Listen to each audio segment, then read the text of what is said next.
What is up, Wolfpack? We are live with our Week 5 DFS show. I, of course, am the Wolf of RotoStreet, rotostreetjournal.com. We breed and feed fantasy wolves. And the last, all night last night, pretty much, I couldn't sleep because I've been just pouring over the stats of the Week 4 Milly Makers, looking at their, not just Week 4, all 4 Milly Makers so far, looking for trends, looking for hints as to how can we optimize our lineups moving forward. What are these people doing? And it's stark how similar these lineups have been. So I'm going to research, go through all that research with you guys while also telling you who I think are the best plays in Week 5 for DFS. So some strategy talk, some overview in that sense. Also some player picks. Would, of course, love any interaction you guys want. If you have DFS comments you want to give, awesome. If you have, sit-start questions, I will answer them all at the end. But thanks so much for those of you tuning in. Let me know who your stacks of the week, things like that. And shout out quickly to Taylor. You've made some unbelievable transitions that we're going to toss in on here. But let's get right into it. Any likes, comments, all that good stuff, shares, greatly appreciated for those of you tuning in so we can get a great crowd in and have an awesome discussion here for DFS Saturday at 11 a.m. Alrighty, folks, we are going to start with the most important part of lineups here, and let's test some of this stuff out here. Murray fires, touchdown, and it's DeAndre Hopkins. So stacks and run it backs. Hopefully that animation got you a little hard because I love it. Great work again, Taylor. But this is by far the most important part of daily fantasy. It's literally the blueprint at this point. And the concept is pretty obvious. Stacking high point bonanzas will ultimately lead you to getting the right. When we say stack, we just mean adding multiple weapons. You have your quarterback and then his weapons. Now it's pretty obvious. Okay, quarterback and one receiver, right? Like he scores a touchdown, you get the double. But actually, that's not far enough. That's not enough stacking according to the research. All 4 winners of the Milly Maker so far in 2020 have gone just the quarterback, wide receiver, and then the opposing wide receiver, what we call the run it back. So ultimately just 4 players at minimum from the same game, and those games just go nuclear. If we look at the winners so far, we had the first winner stack Rodgers with Lazard and Adams. Unbelievable. 43 Packers, 34 Vikings, 78 total points. That was 15 more than the next closest.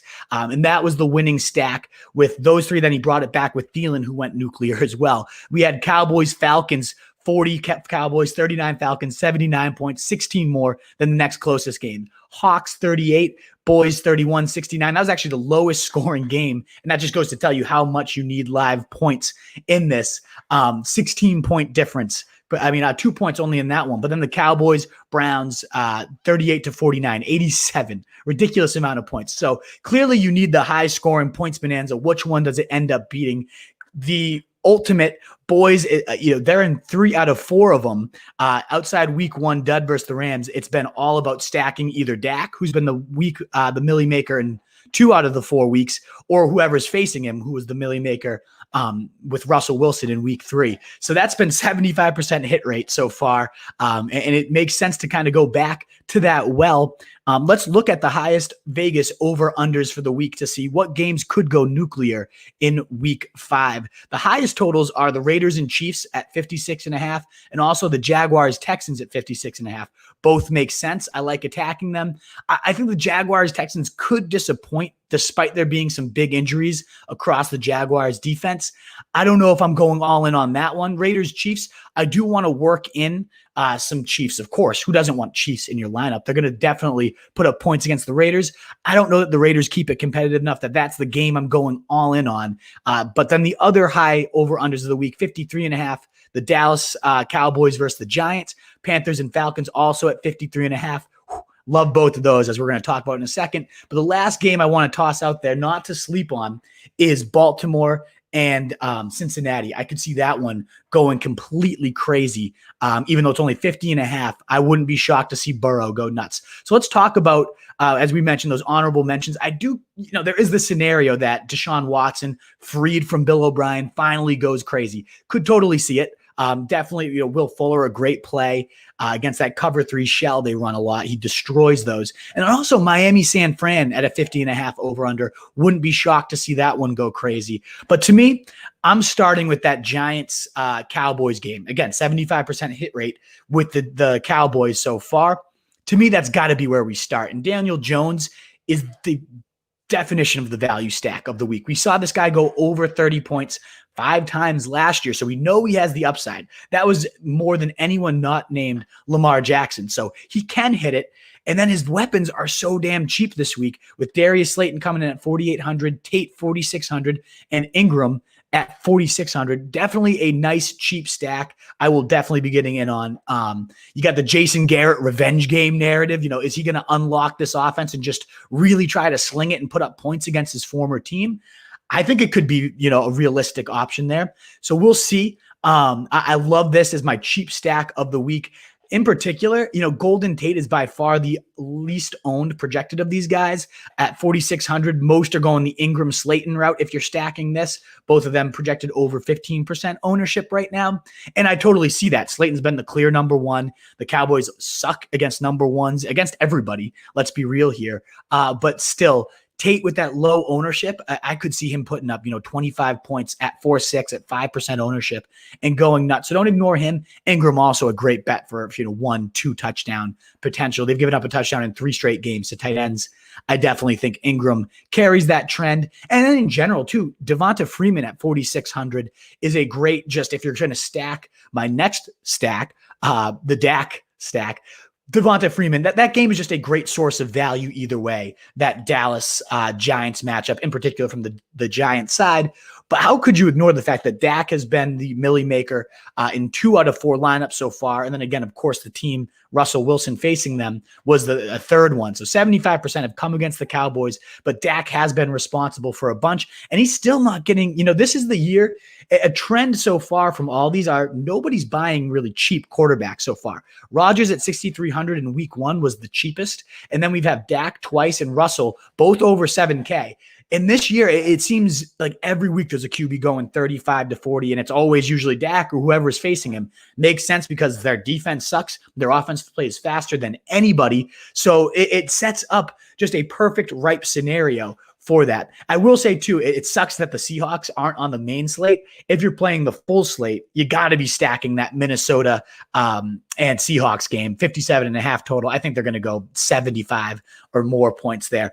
But ultimately, I do think, the Jason Garrett revenge narrative, you're relying on for the stack to work, the Giants to keep it competitive, because it hasn't just been one team going nuclear. It's been them just going back and forth, keeping the ball in the air and just the pace getting pushed. I'm hoping that's what happens. That's a lot of faith in the Giants to have 2 of my top stacks being in there. They could just get their ass blown out. Zeke might just steamroll them and maybe they ground and pound it. But if not, you could totally see Dak 7,200 going to Cooper 74, CeeDee Lamb at 6K. That's the most expensive stack of the week. But again, why fix what's not broken? The Cowboys have been insane for stacks. So you got to definitely look into the tapping that. And then of course you have that run it back with any of these values. Slayton being the preferred one, almost 20% ownership right now. I still think Tate could end up being that slate buster. And we'll talk about pivots a little bit later. But my favorite stack of the week, not going into that Giants game, a game that I am almost positive will go crazy. That's the Panthers versus the Falcons. The Falcons have not given up fewer than 30 points in every single game. They've literally been dominated. Their defense is a joke. It's insane how pathetic that defense is. And I love Teddy Bridgewater. Anybody tuning into this show knows I've been a stan all offseason. We finally saw why last week, 26 points. We saw a little bit of Konami upside with like a 50-yard rushing yards and a touchdown. So he's going to go ham on these guys. The only time they didn't give up 30 points to a quarterback was because of that switch mid-game against the Bears. And then, Foles was on pace to put up 35 if he played the full game. So I think Teddy's a good bet for 28 to 30 points. He is the chalkiest quarterback on the slate. So I'm not saying anything insane, anything new, but just worth noting that I love this guy. And if you're a believer in history repeating itself, Burkhead week 3 was a Milly Maker this year, was also a Milly Maker the week 3 the year before. So there is some little history narratives because Teddy Bridgewater week 5 was the Milly Maker last season. So just if you're superstitious and things like that. Now, who do you pair this guy up with? The weapons are endless. And remember, quarterback, wide receiver, opposing wide receiver has been the play in literally all 4. That's the blueprint.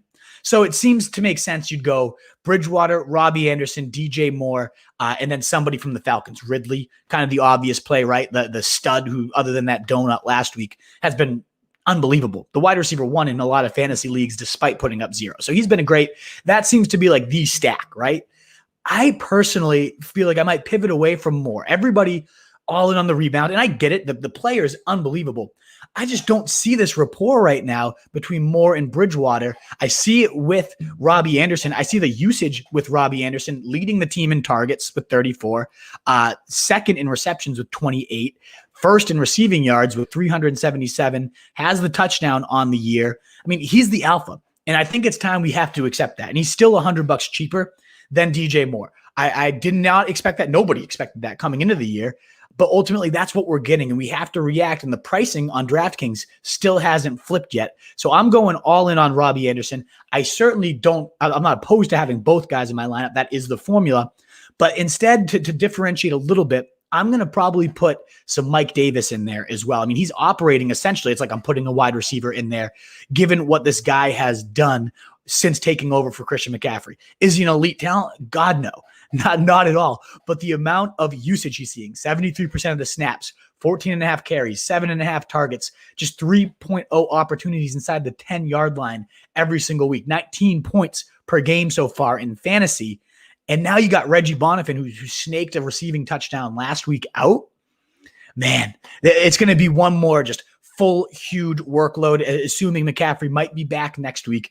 They're going to ride this guy for 25, 30 touches against a team that's giving up the second or most points, depending on your scoring, to running backs. So I have to have Davis in there. I prefer, Anderson to Moore just based on what's happening. And they're finally, it seems like Anderson really is one of those guys that has just gotten away from Adam Gase and is ultimately, so many spread their wings right away from this dude. So to me, he's used so much differently under Joe Brady. I think this offense, a lot of people, can Bridgewater sustain, a 60 to 70 point nuclear back and forth fest? I think so. I think Joe Brady's offense can, and we're about to see it really get unlocked for the first time. So the Panthers Falcons game, you run it back. My favorite run it back is actually the value of the week, Zacchaeus Olamide, however you say his name. I don't mean to butcher it, but I think it's Olamide Zacchaeus. He's my favorite 3K value run it back in that game. But of course, Ridley makes a lot of sense as a rebound that might be a little lower owned because people down after that goose egg. So that is my stacks and run it backs. Let me know what your favorite games are, your stacks are to target. I will definitely go through them all at the end and preview that with you guys. But now we will move on to our next segment here, which is called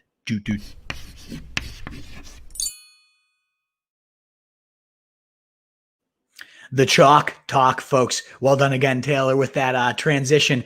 But one of the most crucial things to know is who's going to be the chalkiest or most owned players, and does it make sense to eat that chalk or to pivot somewhere else? And so far in Milly Maker lineups, there's only been 2 total players who have been over 20%. That was in week 1 with Josh Jacobs, smash week against Carolina, made sense. Week 3 with DK Metcalf, 23% owned against those Cowboys, also made sense. But Kamara last week, there's been so many just chalky plays that haven't ended up being in those Milly Maker lineups. There's never been more than one over 20% person so far. So it is important to note that. That doesn't mean it can't change, but noting history right now, there's been, again, never more than one 20% owned player. So let's look at some guys who are projected to be over 20% this week and whether we should pivot and find some other, sneaky, more hidden value or eat that chalk and get him in our lineups. So the chalkiest is supposed to be Zeke. That makes sense. The Giants blow. They're going to put up points. Zeke's kind of coming off a couple down weeks, so his price is under 8K. It's tough to avoid that. 32% chalk. I think I'm going to fade that. I think I'm going to pivot elsewhere with Zeke you could go, DeAndre Hopkins in your flex instead of Zeke. Maybe that ends up panning out as a play. Davis, 25%, as I talked about, everything lines up for him. That might be some chalk I have to, munch on. That is delicious. That matchup is just too good. I find it hard to avoid the Davis chalk here. And then Clyde Edwards-Helaire, though, that might be my favorite play of the week, 6,800. Let me get my banner up here to make sure we're going through this the right way. Those are the highest projected running backs right now, 22% for Clyde Edwards-Helaire.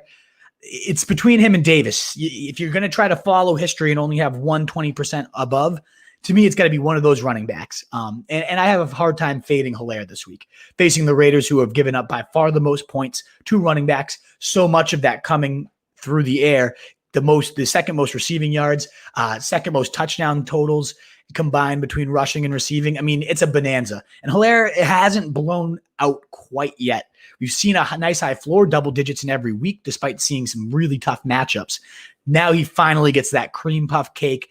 And with that high over-under, they're also projected the Chiefs to be heavy 2 touchdowns or more favorites, depending on your book. That also suggests a heavy dosage of run. Now, DeAndre Washington activated, revenge game narrative. Like, could he vulture a touchdown? Yeah, that would suck. And maybe fading Helaire, and he ends up just doing his usual 15 points, even despite the matchup, could end up being the play. You got to decide between Davis and Helaire. I really can't go forward with a lineup without at least one of those guys.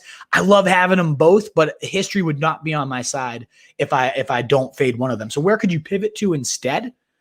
I really like James Robinson at 6,700, getting a Texans team giving up the most points on the ground. We just saw Dalvin Cook destroy them. I'm not here saying James Robinson's Dalvin Cook, but man, is this kid showing out. And that game does have the highest over-under. I think they're going to try the Jaguars to protect those defensive injuries, to ground and pound it out as long as they can. And he also, it's not like he can't get it done in the air. In fact, James Robinson has the second most receiving yards behind only Alvin Kamara among running backs. So the guy can get it done regardless of the script. Last week, we saw him eat just 75% of the snaps compared to 25% for Thompson. Thompson didn't log a single touch as well on his snaps. So it has clearly switched to the Robinson show. The matchup is as ripe as can be for James Robinson. And at 12% owned, definitely a little bit lesser, a potential pivot away from those high-owned guys, as well as Kareem Hunt coming in right around 15% ownership. No Nick Chubb. We saw what happened last week, 11 carries, 77 yards, and 2 touchdowns. I think they could really unleash him even more. They didn't have like a game plan around this guy, right? Now they know Hunt's their guy. How do we scheme to his strengths? A lot of receiving, pepper him with carries. And the Colts, not the easiest of matchups, which is probably driving his ownership down, but at 6,500, and now the Colts are without Darius Leonard, their top defensive player. Definitely an incredible coverage linebacker, a great run stuffer. Does it all, an all-pro. So that's going to trickle down. This offensive line is the number 1 offensive line in football against a Colts defensive line that's right there to the top. A great trench battle that I think the Browns end up winning. Hunt ends up feasting. So 6,500 for him, 67 for James Robinson. 2 ways to pivot away from Helaire and Davis if you don't want to eat the chalk there. And again, I'm fading Zeke at 32%, which could go as a horrible move. He could go 3 touchdowns and completely bonkers.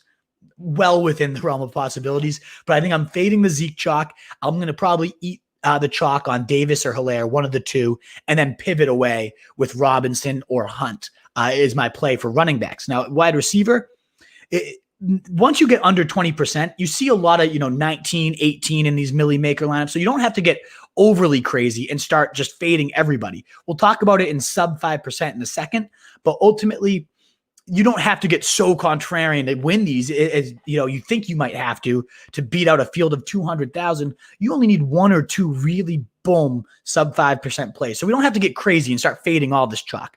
I just want to tell you what's the projected ownerships that I'm seeing over at Fantasy Points. Probably my favorite DFS resource, by the way, fantasypoints.com. Love Scott Barrett's work, Wes Huber's work. Their ownership's great. Grant Barfield, obviously a legend. Like their DFS stuff is top notch. It's helped me win far more money than I've ever won in DFS. So give those boys a look. I'm using their resources as I go through this, and it's greatly helped me out. Ultimately, at wide receiver, we got Slayton coming in at 20.7%, Amari Cooper quickly behind him at 20%.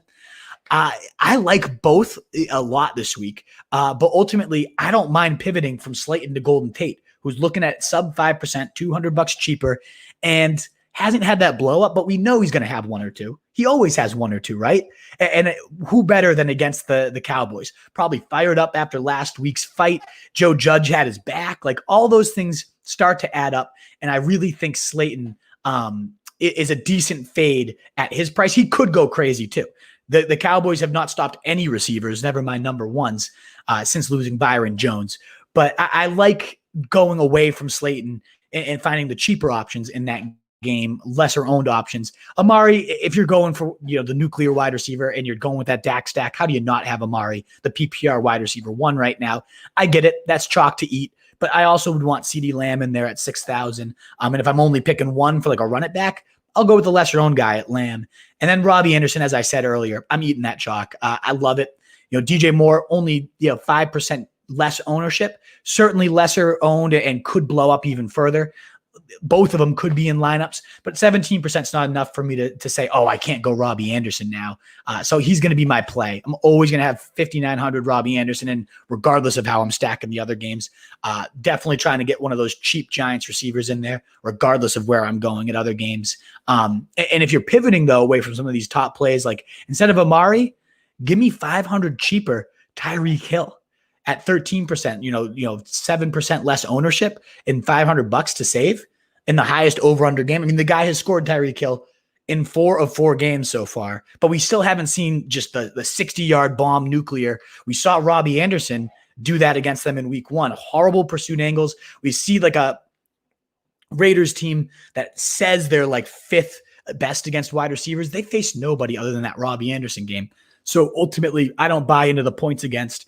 I think they could get completely destroyed. He's going to see a lot of Joyner, Joyner in that game, who is just a prime juicy matchup. Of course, they're going to keep a safety over the top, but how do you double Tyreek Hill? So ultimately, instead of Amari Cooper, I find myself getting in, going cheaper with Tyreek Hill or paying up a little bit more.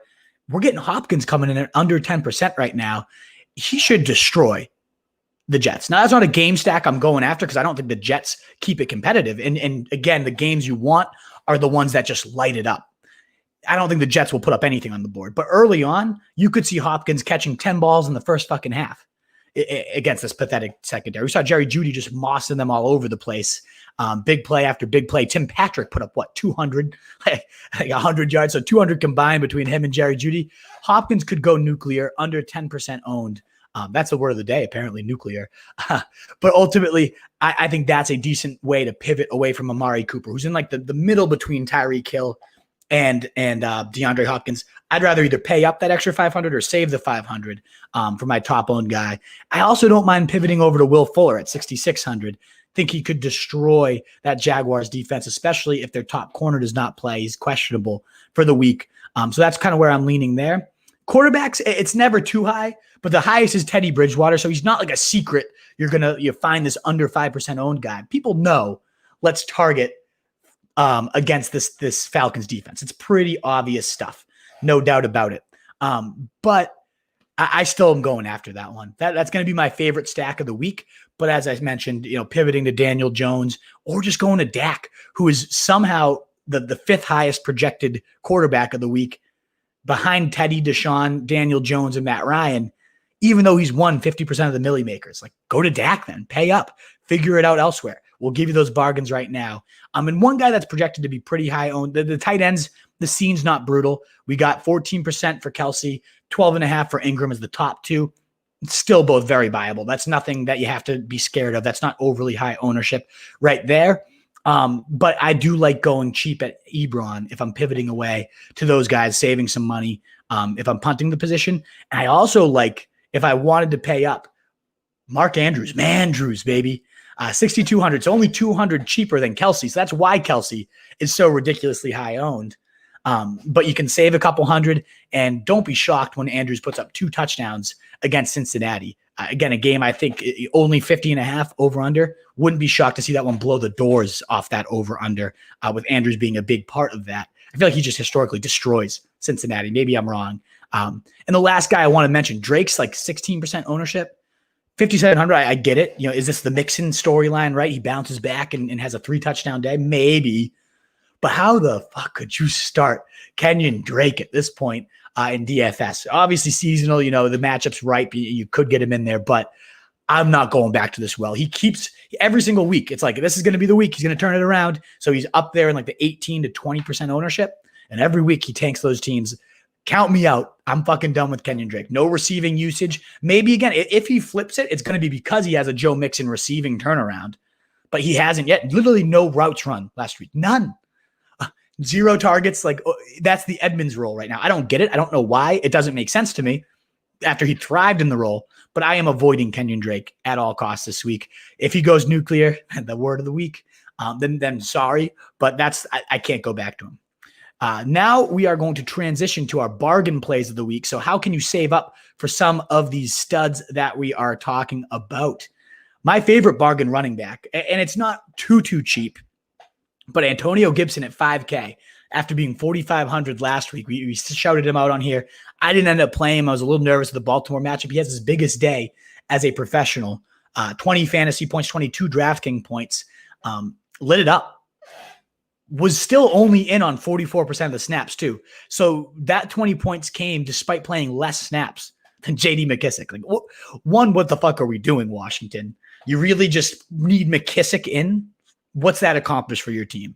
It makes you less explosive. It doesn't get this guy touches, Antonio Gibson, who's raw, but every time he touches the ball, you see this guy getting better and better and better. Peyton Barber gets 3 goal line looks and gets stuffed on all of them. So then they finally give it to Antonio Gibson, who got them there in the first place. And what does he do? Doesn't leap over the pile. He pounds through. This dude has some straight, like, ridiculous athleticism, leg power, good pass catcher. So if and when that switch flips and he suddenly takes Barber's complete role at the goal line, which after last week, why wouldn't he? And then he suddenly, 4 catches, 85 yards, way more productive than McKissick in the receiving game. So you got to imagine that comes next. If and when that happens, he's going to have a 25, 30-point day. Why not against the Rams? They're probably going to need to put up points. The Rams have not been that great against running backs all year. So why not them? I think Gibson at 5,000 is a great bargain. And he's also coming in at under 2%, under 5% ownership, 2% projected right now by fantasy points. That's a smash play, in my opinion. If not him, save $400, go to Devonta Freeman. We talked about getting a team against Dallas that gave up 307 and 3 touchdowns versus the Browns last week. And in his second game, Freeman jumped up from 29% snaps to 54%, jumped up from 33% of the attempts to 44% of the attempts. And I think that number just keeps rising. And if the Cowboys somehow get an early lead or move the ball at will, which I think they will, if this guy falls into the end zone once, he's already paid off at 4.6. Now, if he falls in twice, then he's a potential slate breaker.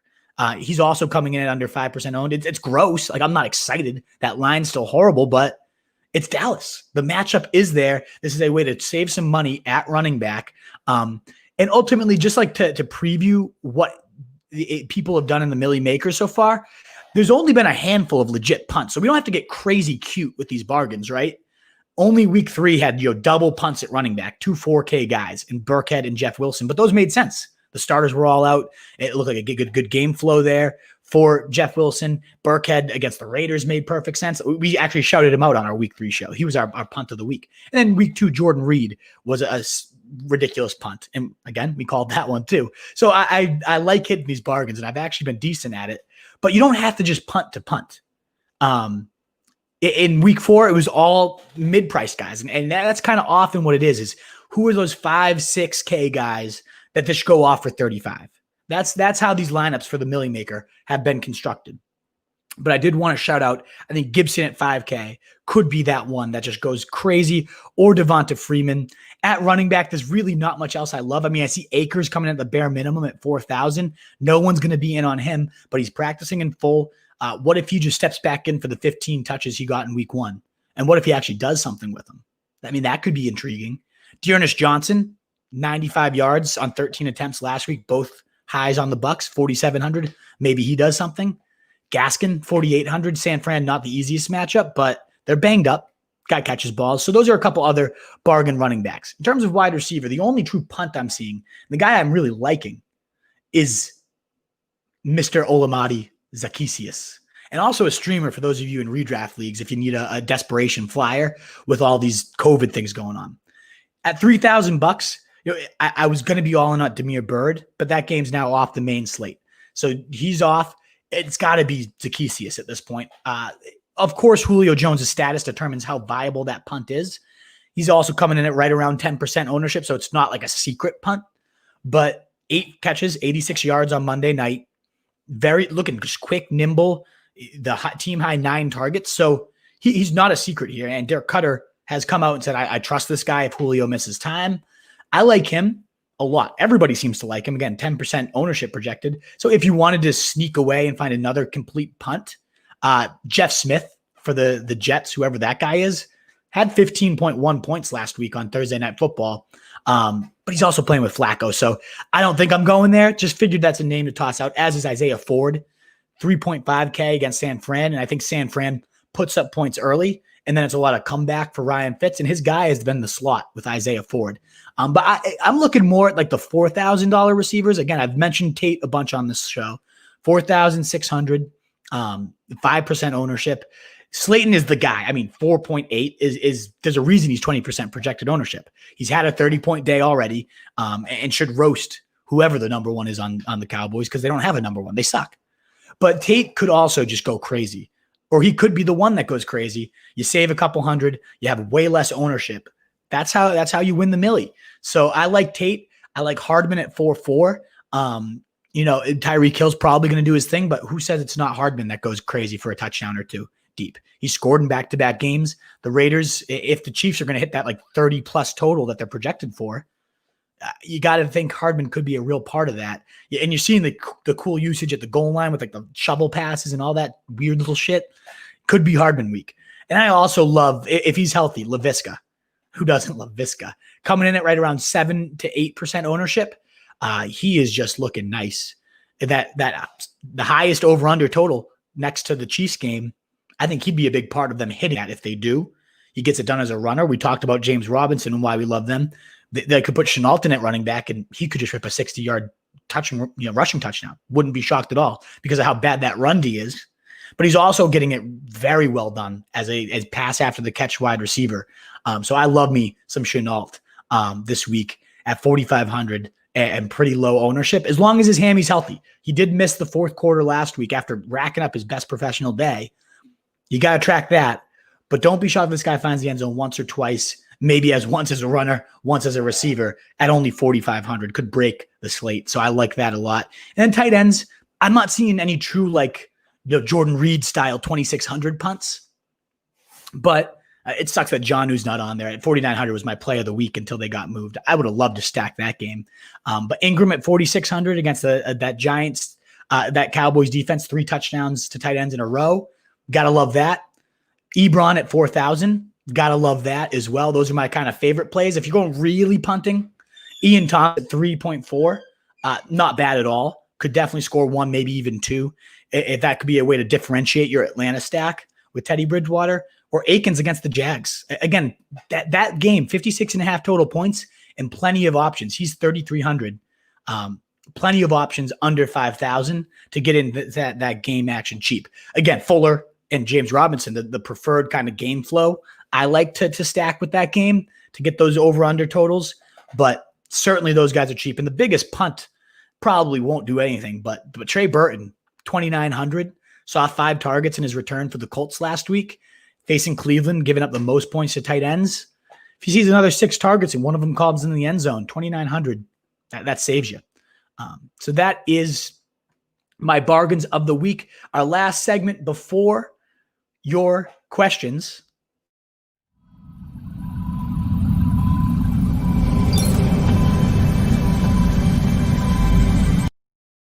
Sub 5% plays, baby. Crucial. Because if you look at the Milly Makers so far, they've all had at least one player under 5%. None have had more than, there's been a couple with 3. So 2 out of the 4 weeks, there was 3 under sub 5%. So you got to at least have one. It doesn't hurt to have multiple. But you don't also have to get crazy and stack your lineup completely contrarian either. But it is crucial. You have to have at least one under 5%.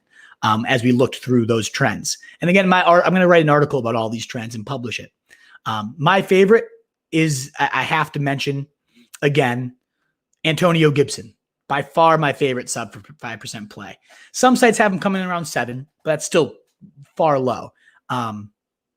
Ultimately, I think Gibson will break the slate at 5% if he's under there. 5K ownership. Would love him.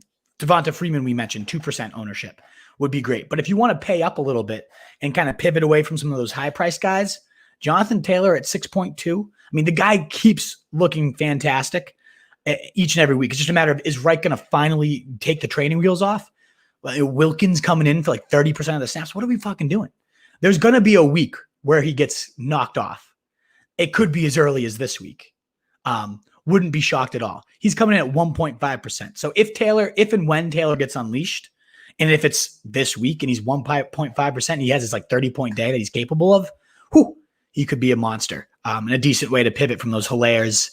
The Mike Davis is cheaper than Mike Davis, but certainly could go crazy. Le'Veon Bell coming back to the fray, 5,100, 3% ownership. Anybody on the Jets is gross. We get that. But Flacco has a pretty ridiculous rate of peppering his running backs. So like right alongside Brady, Breeze, those guys, right close to that 30% target share to running backs. You know Bell's going to be fired up in his first game back. You know the Jets are going to be down. So dinking down the field. I mean, he could catch 9 balls, Le'Veon Bell, at 5,100. So him and Gibson, I mean, if you want to really get contrarian and put those guys in at your running back and get a combined like 10% ownership, that could be a really interesting running back pairing. And Bell could catch, again, 7-8 balls for PPR leagues. Connor also coming in 3% ownership, but every time he's played a full game, he's dominated. You know, hit cross that 20-point threshold. Another way to pivot from Hilaire if you wanted to, or any of those other high-owned running backs, Zeke. He's scored 17 or more fantasy points whenever they're favored, and they're favored by almost 2 touchdowns right now, the Steelers. So interesting way to pivot as well for Connor, too. Now, in terms of some other plays for quarterback, if you want to pivot away from Teddy, my favorite play of the week, Burrow's only 100 more. And I want to keep emphasizing that Baltimore-Cincinnati game could go crazy. Wes Huber, one of my favorite new writers I found, talked a lot about how Burrow just destroys man coverage, and nobody runs man coverage more than the Ravens. And the Ravens have this vaunted secondary that everybody thinks is great. But really, they've been below average when you look at it. I think they're allowing like the 6th most to wide receivers right now. We saw McLaurin go off for 11 and 14, and that was with Haskins throwing the fucking rock. Burrow looks so legit. And at only 100 more, like him and Boyd, instead of Robbie and Bridgewater, could be one of those slate-changing pivots. Who do you stack it with? Because remember that back-to-back. Well, T. Higgins is under 5,000. Could be an interesting way to do it. So those are some guys. We mentioned Hardman, only 4% ownership. Golden Tate, the 5% ownership. Ayuk at 5,200, 4% ownership. Very interesting plays at wide receiver. Mandrews at 6,200. Everyone's going to go to Kelsey if you're paying up, right? Well, what if this dude puts up 2 touchdowns and 80 yards? Very capable, very much in his wheelhouse. And then Higbee, 5,600, like that no man's land of tight end. Nobody wants Higbee. He's had 3 straight duds, right? But we also saw him put up a 3 TD day. Now he gets Washington, who's been abused. The 2nd most points to tight ends, absolutely abused by tight ends. So Higbee, 4% ownership, could be another way to pivot. Alrighty, folks, that is it for what I have for my content. It is now on to all your questions. So get them on in. Open mailbag. Let me know your favorite picks, all that good stuff. Taylor liking those transitions. I am too. Is Mike Thomas playing this week, Steven? He got limited practices in so far, so we'll find out. It's on Monday night, so it won't matter as much for DFS. I think he might go, but then they also have the bye next week, so it's like, do they want to really risk him or give him another 2 weeks and get him that much more locked in? I could see that. So if you're going to wait it out, you have to make sure you have a backup plan. Granted, now there's some options, right? Now that you have the Pats going, The Broncos, if you're really desperate, like Tim Patrick, Demir Bird for the Pats could be backup plans. Maybe Sanders is somehow lingering out there, or Traquan Smith got dropped. So in case you wait for him and he doesn't play, you could also find your Bills and Titans, Khalif Raymond, an interesting play with Corey Davis on the COVID list. So ultimately, there's some backup plans because there's so many games now moved because of COVID. So I think it's worth waiting it out for Mike Thomas and then finding a pivot if you must. What's up, Gardner Minshew ripped picks? Gardner Minshew Chark stack. Totally see it. We saw 2 touchdowns last week. I love me some Visca. How much rip picks, if you're still with me here, is Chark going for? A very interesting play.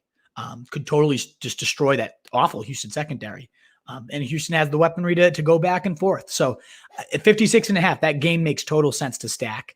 I prefer the value on Visca personally. I could see him having his best day yet. But especially if Visca sits because of the hammy, then Chark's even that much more appealing. So how much is he going for? Let me know. Wolfie traded Jacobs and Drake to get Henry, Diggs, and Edmonds. Thoughts? I think you robbed him blind because I think Drake is complete BS. I wouldn't be shocked if Edmonds is the better back come the end of the year. So already, that's a win if Edmonds does that. But then you get Jacobs for Henry. I'd rather have Henry. And you mix in Diggs, who's top 7 wide receiver so far in the year, and I see nothing fluky about that.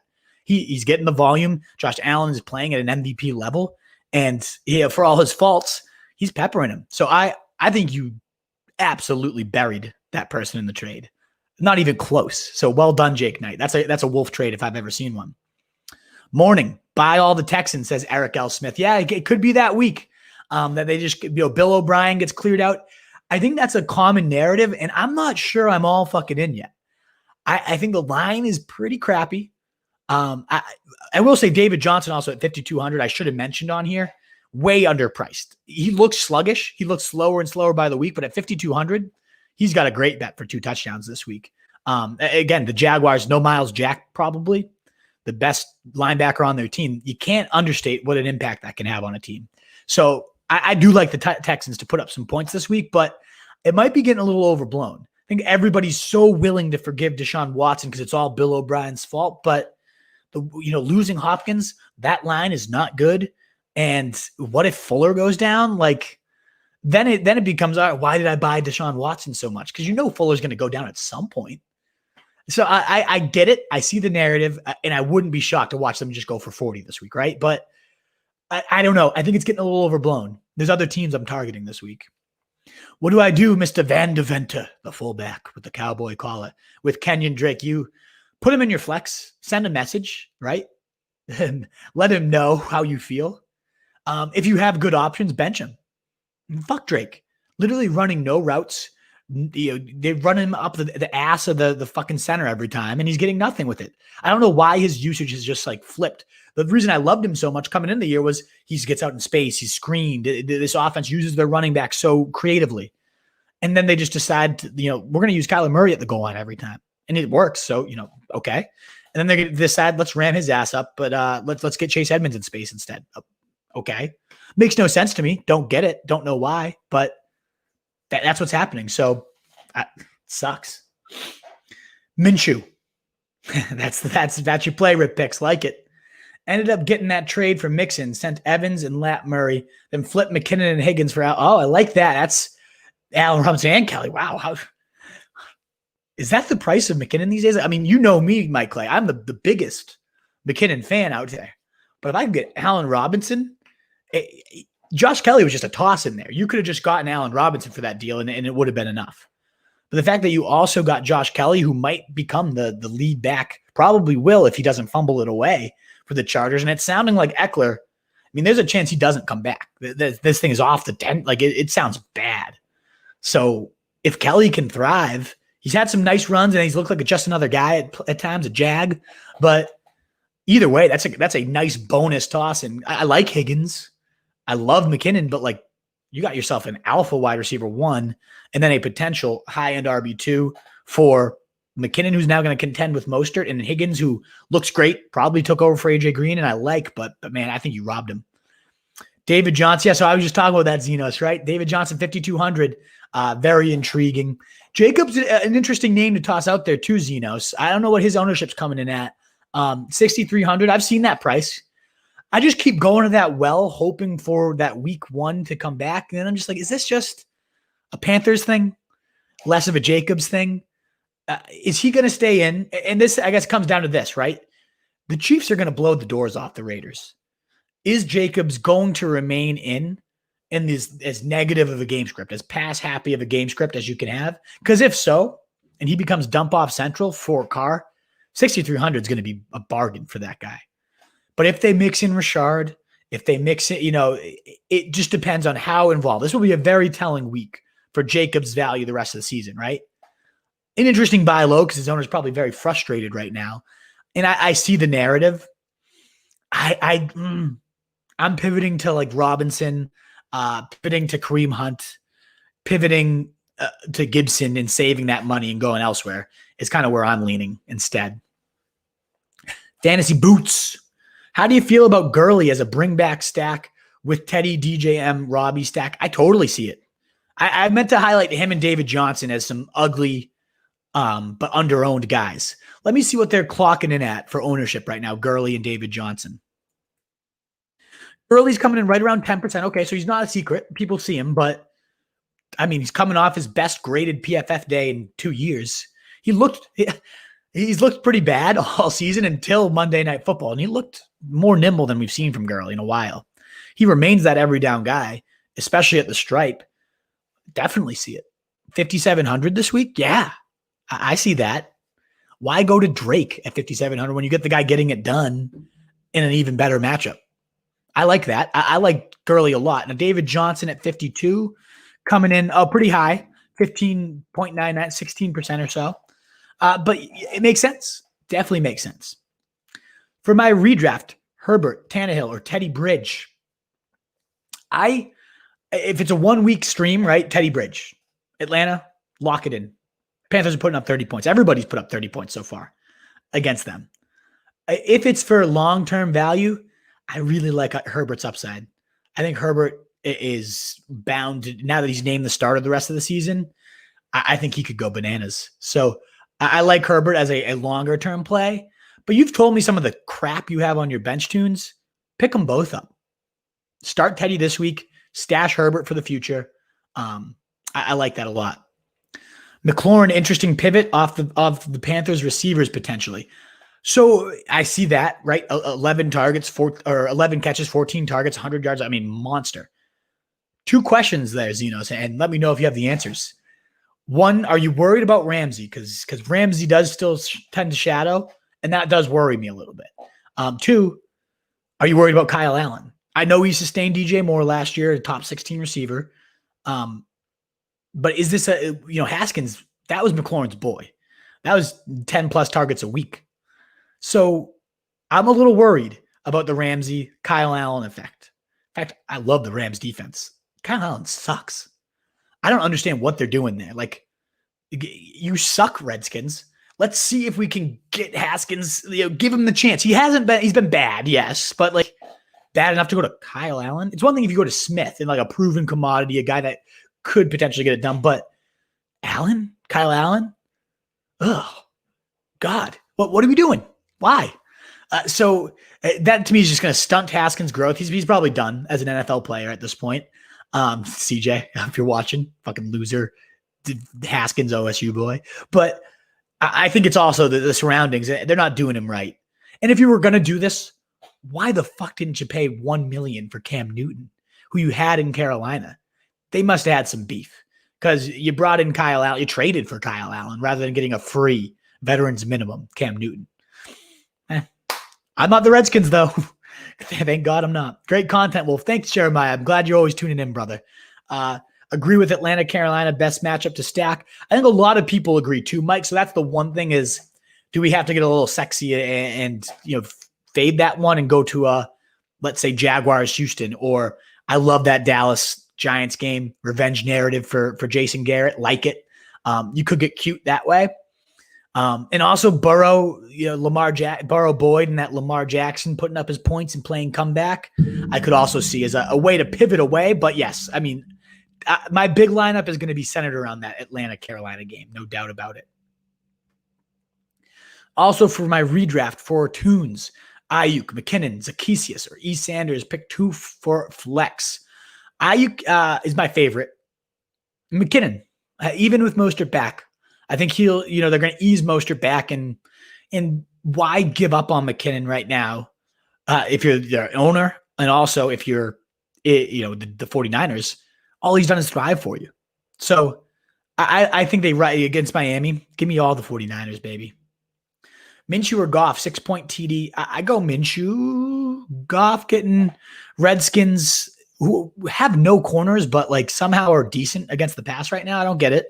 Maybe it's that pass rush, right? But I like Minshew there. I think that over-under is a good one to attack. Chark is 6,500. That's a pretty nice one. I think I like Fuller a little bit more at 66. Like I'll pay that extra 100 and make sure I get to Fuller, or pay the 400 and get to Tyreek at 69. But that is nice. That's nice. I'm benching Drake in my league.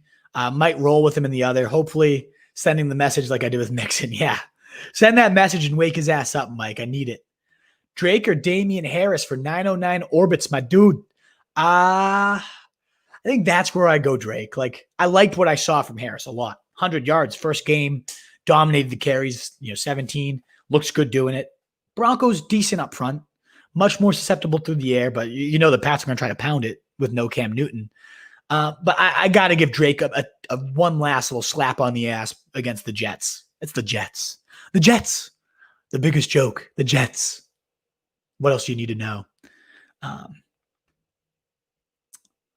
Offered him, McKinnon, and Robinson straight up. He stacked at wide receiver, has no running back. Started Gio last week. That's horrible. Countered Gibson and McKinnon. Told me no shot he's getting 2. And he offered me Kelly thrown in. I'm like, okay, yeah, totally. Wolfenstein. By the way, John Hamner, that was the best game of all time. Wolfenstein. I played that for hours when I was in middle school. I was a loser in the summer. It's just in my basement playing Return to Castle Wolfenstein. Love that game. So I love the nickname. Keep it coming. Is there a contrarian stack you like this week? So again, the cheap stack, Daniel Jones. The chalk stack, Teddy Bridge, and all those weapons. Dak has been – it's crazy that Dak's like a little bit contrarian at 7% right now because he's been 50% of the winners. But that's one. Going a little expensive with Dak. Mahomes is – let me see what Mahomes is coming in at for ownership here. Oh, we got some updated projections right as I'm doing the show, and it's looking like Anderson's the highest owned right now. 26%. Okay, so we'll have to update that in the article this week. Mahomes coming in at 9%. I think the Burrow-Boyd stack might be the most contrarian that I like. If that game goes bananas and Burrow just destroys man coverage like he has been, I could see that being the play. Kyan Allen just buying some more time for Alex Smith. Yeah, watch out once he comes back. He could be intriguing, but Smith is like bleh. He had that great season with the Chiefs, and he's always high protects the ball, like a good NFL quarterback. Fantasy-wise, am I like that excited for him? No. Broderick, thanks for tuning in as always. What's your favorite type of league to play in? I'm commission standard, like TDs and yards. I fucking hate standard, you loser. You're getting shot at. Yeah, you deserve to be shot. That's a dinosaur league. At least do half per reception. Or what I'm liking, I'm seeing this trend of points for first down, right? So a lot of people are saying, well, why does this guy get rewarded a whole point if he just catches the ball behind the line of scrimmage and gets tackled? Okay, I see that. So do half and combine that with half point per first downs. Awards running backs for being grinders. Awards receivers for being more than just dinks. Award yardage bonuses if you want. But I think standard is the dumbest. If you want to reward yardage, do some bonus yardage, do some first downs, mix in valuable yardage like that, right? Big play bonuses. But don't do standard. That's just boring at this point. We have so much more. It's like having a playground and only going to the swing set and like fucking ignoring like Chuck E. Cheese as a little kid. I don't know. That was stupid as shit. But like, you know what I'm saying. Have more fun. Standard's not fun. Have more fun. Minshew, Chark, Laviska stack. I like it. 6,500, LaVisca, 4,500, Minshew, cheap. Like that could be it. My buddy Jimbo, who does the stuff for us. Like that's, again, the recipe for those coming in late. quarterback, wide receiver, opposing wide receiver. Legitimately, all 4 of the DraftKings Milly winners have done that. So who are we to ignore the hit like that trend? It is a blueprint. Why not follow it? And that is definitely a ripped picks, a viable way to do Minshew, Chark, Laviska, QB, wide receiver. And then you can run it back with Fuller. You could run it back. It's opposing wide receiver typically. So Fuller would be the guy, right? If you want, I love James Robinson though. So I'm into that too. Ebron seems like a good, cheaper tight end this week. Stack with the Pittsburgh D. That doesn't sound awful. I like that. Yeah, absolutely. 3,800. That D could eat that line. Absolutely. I think I need to get a little bit more into that Pittsburgh stack right there. I like that one, Fantasy Boots. Thank you. AJ Brown news tunes. What's the latest? Like he's expected to give it a go, right? Tre'Davious White also might be out. So I feel like if AJ Brown's in, he's in your lineups, right? That he's one big play away every week. He's expected to give it a go, assuming that game is on, is the last I saw, but I could be wrong. Tons of uncertainty with McLaurin, but he's also projected for less than 5%. So I see that. An interesting pivot because of the ceiling and low projected. Yeah, all that makes sense. And the uncertainty is why it's so low, right? Zenos, the uncertainty that I brought up. But I'm not that. I think he flops this week personally, but I also said that last week and he went fucking bananas. So, there we go. Hear me out. I have CEH, just traded Taylor, Drake, and Mandrews for Dalvin and Ertz. I have Jonnu. So it's essentially Taylor, Drake, and Mandrews for Dalvin. You have Jonnu, so you had the tight end ammunition. It's a lot. It's a hefty price. If Dalvin goes down, you're going to be devastated, Jake. So it's a big risk to absorb. But that being said, if you tuned into our quarter season awards, and anyone who hasn't checked it out, we have an article on the site too, full replay on the site. Quarter season awards and predictions. I think it's one of the coolest things we've done. So check that out. Anybody tuned in, if you haven't, roaststreetjournal.com.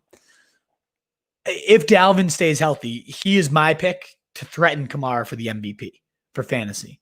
He was a lot of the staff's pick. His schedule gets insanely soft. It doesn't have to get soft because this guy just gets it done no matter what. But man, is this guy a monster. And Kubiak's scheme is just so perfect. And he keeps saying we need more and more touches for Dalvin. So I'm into it. I'm very into it. No flex. Flex Kelly or Slayton standard. I'm going to go Slayton. I think that matchup is so juicy there. So give me Slayton. Kelly makes me just a little nervous. I want to see it first. The fumbling issues, the pretty lack of any flashy production so far. I'm not a huge Kelly fan right now. So give me Slayton there. Over under 2 million video views. Oh, always over for our man Dan Heggs, the fastest clipper in the fucking East Coast, baby. Love it. 2 million, nothing. We got 500,000 on one clip last week on Thursday Night Football. We're getting there, baby. Love it. I did get Madison off waivers. So I guess that helps. I did too this week. I got him for $3 off waivers. Couldn't believe it. Absolute steal. So if something ever happens to, Cook, at least you got him. It's not Cook, but it's a good insurance policy, no doubt. All righty, folks. Well, hopefully that dive into the week 4 Milly trip, man, all the 4 weeks of a million makers was helpful. Some of those trends, QB, wide receiver, opposing wide receiver, gotta have it. At least one sub 5% guy, gotta have it. All that, hopefully that insight was helpful. We got Zenos calling for 40 from Matt Lamar, who's coming in at like 6% ownership where I'm looking. Would be a slate breaker if that happens for sure. So intriguing call. And Lamar's been kind to you before, Zenos. You've gotten him right a lot of times, so that should not be ignored. So I like it. I like it a lot. Other trends too. You don't have to get too crazy contrarian, right? But at least one 5% owned, at least one kind of bargain guy to get there. But a lot of teams have been just who's the right 5 to 7K in those range is what the makeup really comes down to a lot of the times. So those are some trends I've seen. I'll write it up and I'll post it on Roto Street Journal, and hopefully that helps you guys out. For those of you playing DFS, I know TY has been shit, Anthony fella, so far, but has a good matchup this week. Would you play TY or fuck TY? Give me Ebron. Yeah, better bet. I'm not touching Fucking TY. I hope we can do better than Ebron for your flex, but worst case, I think he's a good bet for a touchdown. No way I'm going back to TY. Hasn't topped 80 yards or 84, I think by the exact number, in any game since Luck retired. What more do you need to know? And Rivers' arm looks completely cooked. TY doesn't look like he's separate. Nothing. No, cut TY. Done with him. Hate cut him. Done. Top stack for the week. I already went through all those. James Smith coming in here fucking hour late and making me run through everything. But I love that, as everyone does, the Carolina-Atlanta game. I gave, catch the replay, a bunch of other like more contrarian stacks. But the top one to me, you got to stack that Carolina-Atlanta game in at least one of your lineups. And then Giants, Cowboys. Again, 75% of lineups have had some sort of stack, whether it's the Cowboys side or the team facing them. 75% is a pretty damn good hit rate. So I'm leaning that way. You are late. And you got Santa in your picture too. Interesting. But yeah, catch the replay. I'll go with more depth than that, but those are some of my favorites. And then the really contrarian stack could be Burrow and Boyd. But that's if you're trying to get really, really sneaky. I don't think you have to go to those depths personally. Alrighty, guys. Well, thanks so much for those of you who caught it live. If you caught the replay too, feel free to comment in your questions. We'll get through them. We'll also be live tomorrow, as always, Sunday, 11 a.m. for your fantasy football tailgate, all your sit starts, all the inactives, actives you need to know. And there's a lot coming into tomorrow. So make sure you park it here for your Sunday morning. Have a beer with us. Nothing like a good 11 a.m. cold boy. Always the best. So thank you guys, though, for tuning in. Let's win that million. Hopefully this was helpful. Let me know if there's other feedback. I can make it even better for you. Check the site for my Milly Makers Trends article.